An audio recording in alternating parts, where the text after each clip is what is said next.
Hello అండి, welcome to my channel. బాగున్నారా? ఈరోజు వీడియో వచ్చేసి 2 నిమిషాల లంచ్ బాక్స్ అండి. అది ఎలా ప్రిపేర్ చేసుకుందామో, అది ఎలా రెడీ అవుతుందో ఇప్పుడు చూద్దాం. ముందుగా స్టవ్ వెలిగించి కళాయి పెట్టి ఆయిల్ పోసుకోవాలి. ఆయిల్ పోసుకున్న తర్వాత లో ఫ్లేమ్లో పెట్టుకున్నాము.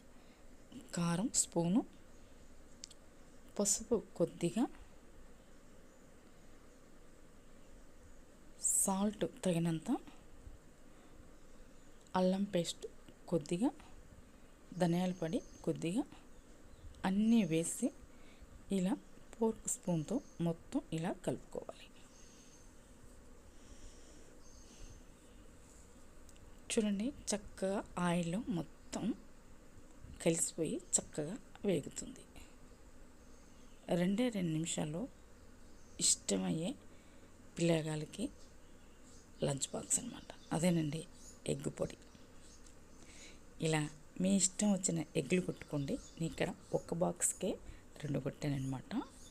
ఓన్లీ లంచ్ బాక్స్కి మధ్యాహ్నం వరకే 2 కొట్టాను. ఇలా మొత్తం బాగా కలుపుకోవాలి.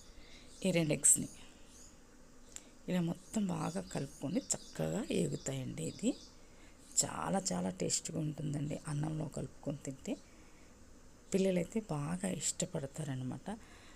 దీంట్లో పోపు గింజలు కూడా వేయలేదండి, ఏమీ లేదు. ఇలా అయితేనే మంచిగా తింటారని పోపు గింజలు కూడా తినని వాళ్ళు కూడా చాలామంది ఉంటారు. అందుకని అవి కూడా వేయకుండా ఓన్లీ వీటితోనే నేను చేశానండి. పిల్లగాళ్ళకి ఇష్టమని, వాళ్ళకి ఇష్టం వచ్చింది మనం చేయాలి కదా, అందుకని ఇలానే చేశాను.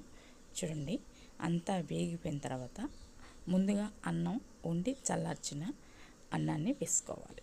ఇలా వేసుకొని మొత్తం కలుపుకొని ఇలా లంచ్ బాక్స్ చేసి లంచ్ బాక్స్లో పెట్టుకుంటే పిల్లలు మధ్యాహ్నం ఆవురమంటూ చక్కగా తినేస్తారండి, మెత్తుకు వదలకుండా. మీకు ఒకవేళ ఈ వీడియో మాత్రానికి నచ్చితే మాత్రానికి ఎలా ఉందో కామెంట్స్ తెలియచేయండి. మన ఛానల్ కనుక ఫస్ట్ టైం చూసినట్లయితే తప్పకుండా లైక్ చేయండి, షేర్ చేయండి, సబ్స్క్రైబ్ చేసుకోండి. Thank you for watching.